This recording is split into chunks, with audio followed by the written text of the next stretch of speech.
Here's a very big deal that I realized early in my life. Liberty is not a human yearning. It is not a human instinct. It is a value that has to be learned and taught. The human instinct is to be taken care of, and people will most human beings would prefer to be taken care of than to be free. That's the way it is, and that is the reason the left wins almost everywhere in the world. How many America liberty countries are there in the Western Hemisphere outside of the United States? Canada used to be one, not any longer. And that's what humans make the deal. I'll give you my freedom, you give me free health care. I'll give you my freedom, you give me free education. Give me free, you can have my freedom. But, if you really look at it from an evolutionary psychological perspective, it makes sense. That's right. That's the reason you need a higher principle than evolution to guide your life by, which is why ultimately I do believe this is a religious battle. Let's talk about that too, because one of my views, there's a lot of people who've described what the difference between the left and the right is. Some have said it's nationalist versus a globalist. I don't think that's correct. It's a component. Some have said it's authoritarian versus libertarian. It's a component. Some have said, interestingly, we had Stephen Marsh on the show. He wrote the book, The Next Civil War. And he said it's, in the United States, there is a multicultural democracy and a constitutional republic. Both can't coexist in the same country. And I'm like, that's an interesting way to put it, actually, but maybe just one component. I believe, and I mentioned a moment ago, that it's the politically discerning, those who would challenge the news and try and make sure they're correct, versus those who want to follow and fit in. I think one large component is the Christian moral framework versus an absent moral framework. And what I mean by that is to go back to Bill Maher, the way I've described it in the past. Bill Maher is an atheist. He made the documentary Religulous, where he challenges, he asks people, he travels around trying to understand. Bill Maher will say he doesn't believe in God and his morality doesn't come from that, but his morality literally is based in the Bible. Not completely, not all of it. I'm not saying that. And I'm not saying you need to be religious, because I'm not practicing religious in any way, any religion. What I mean is, why do we have the value of innocent until proven guilty? Because we were raised by a culture that valued that. If you were raised in a different culture on the other side of the planet, they would not have the same value. In fact, there have been many countries that have said the inverse. It is better that 10 innocent people suffer than one guilty person escape. We in the United States hold an inverted view of that. Benjamin Franklin said, it is better that 100 guilty persons escape than one innocent person suffer. It was a plan, Blackstone's formulation, which is 10 people. Blackstone's formulation, it is better that 10 guilty persons escape than one innocent suffer, is rooted in the story of Sodom and Gomorrah. Literally in the Bible, when God says to Lot, if there's but one righteous person, I will not destroy. To Abraham. To Abraham, there you go. So you know more than I do about that stuff. But I read about this because I wanted to understand, why do we have these values in this country? And so I read about the Fourth and Fifth Amendment. I read about the presumption of innocence. I read some of the writings from the Founding Fathers and their views on it, Benjamin Franklin. I read the praise for Blackstone's formulation. And then I discovered his formulation was rooted in the Bible. And I said, that's fascinating. These stories from religion were carried on and left within us by the previous generation. Now people like Bill Maher say they don't believe in any of that stuff, not realizing he would have never known of that concept were it not passed down to him. When you look at other countries, other cultures on the other side of the planet that did not have the same religious values, they don't have this. If you look at what's going on with communist China and other countries, they have a presumption of guilt. You get locked up and then we'll figure it out. So in this country, it seems like there came a point where we still are mostly Christian, but many people aren't really practicing and don't really know what it means. You get a generation of people who say they're atheists, but still hold a lot of that Christian moral framework. And now we're entering a period where you have a generation with no moral framework at all. And if there's no moral framework, then there is no truth but power, which is what we're starting to see. Lie, cheat, and steal, say whatever you want, get political power. That's the path. And that's what I see with the mainstream left, the modern left today. Every word you said is correct. My first book I wrote when I was 25. It's still the most widely read introduction to Judaism in English. And in it, I wrote about something I had read called cut flower ethics.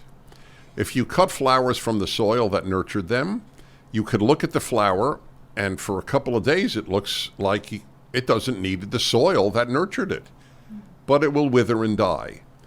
The same with ethics in the Western world. They were nurtured in religious Judeo-Christian soil. You rip those ethics from that soil, they will last for a generation or two, just like the flower will for a day or two, and then they will wither and die. And that is exactly what we are seeing happening now. And that is why the founders of the country wrote that we have inalienable rights from the Creator. There are no inalienable rights from human beings. There are only inalienable rights if there is something that transcends the human, and that is the Creator. The most hated video I ever made, I know it because I actually look at comments. I'm fascinated by comments. And the most hated, and I have hundreds and hundreds out there, including 50 at PragerU, where we have over 500. I do 1 out of 10.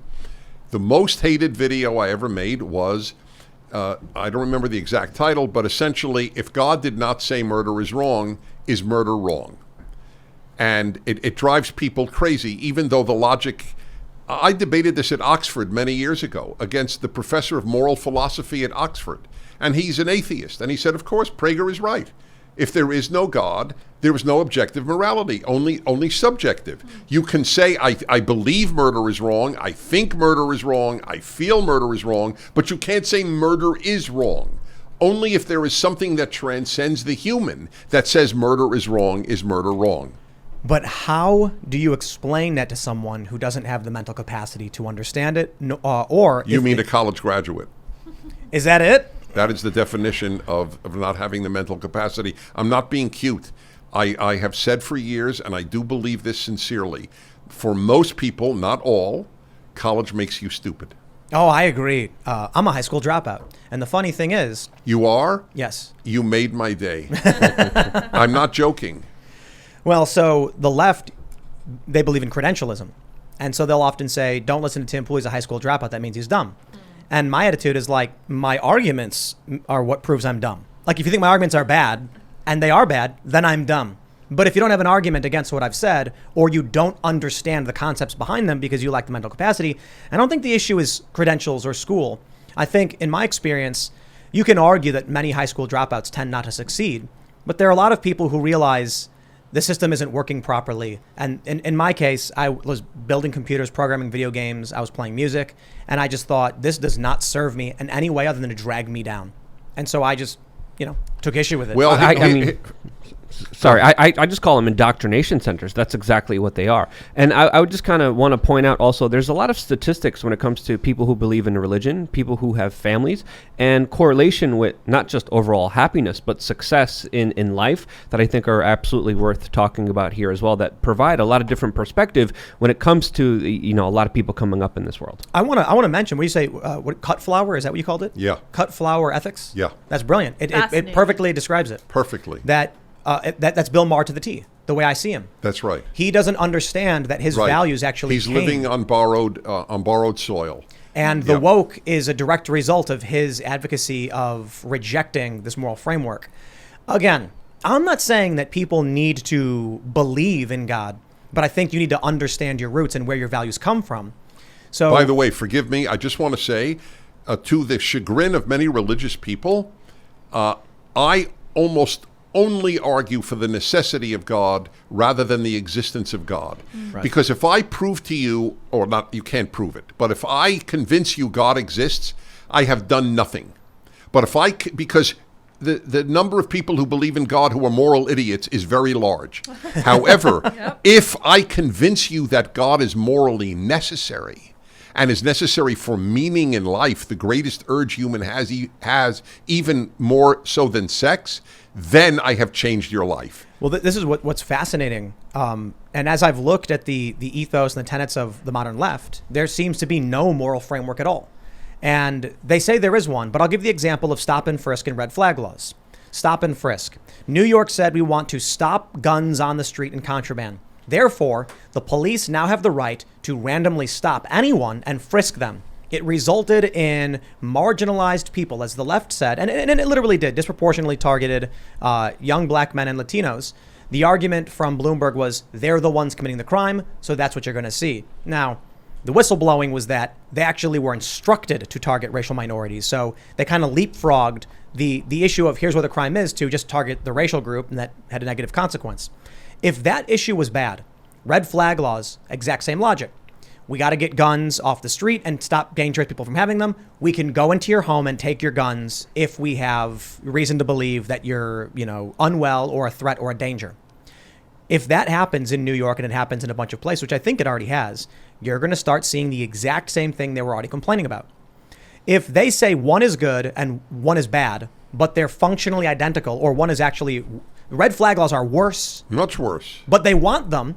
And stop and frisk is not as bad, but it's apocalyptic. There's no moral logic behind what they're arguing for. In which case, I don't know the point.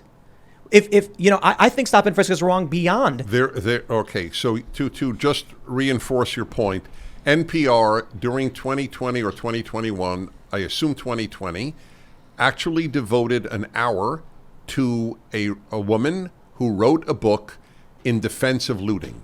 I'm familiar. Correct. I got to tell you, I was in Ferguson. Do not steal does not apply if you are, as I said, they don't divide the world between right and wrong, but between black and white, rich and poor. If a black person loots, it's okay. Except in that community, because what really angered me about that, I'm fairly certain that article was about Ferguson. And what happened was, I was in Ferguson, and I watched a group of young black men link arms to protect a store from looters.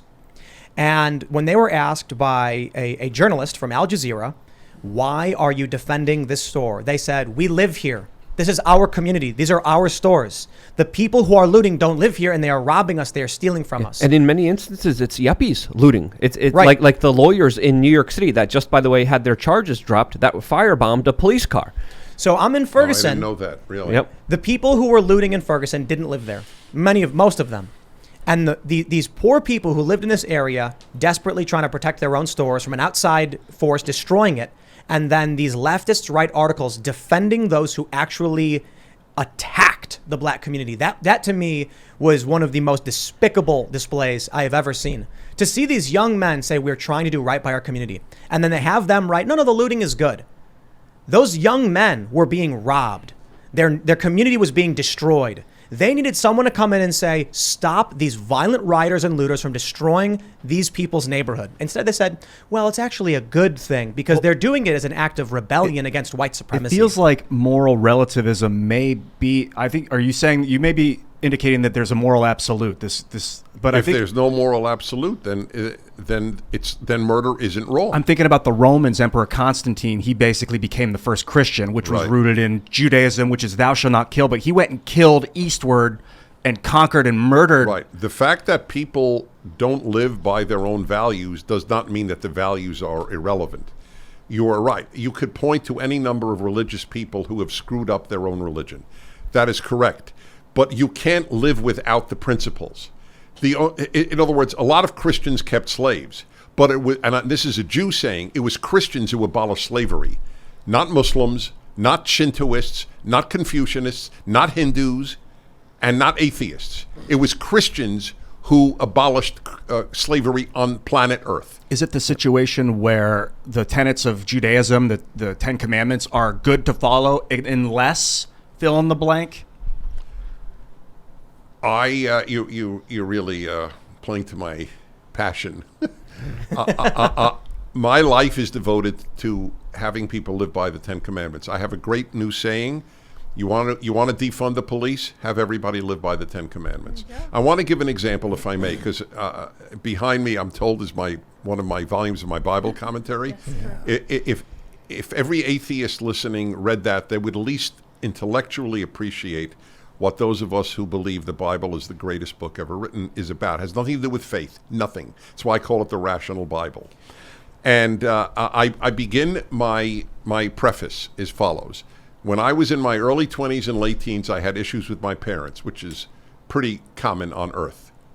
However, I honored my parents. I showed them respect all the time. I never deviated from that. And there was a reason, and it was the only reason.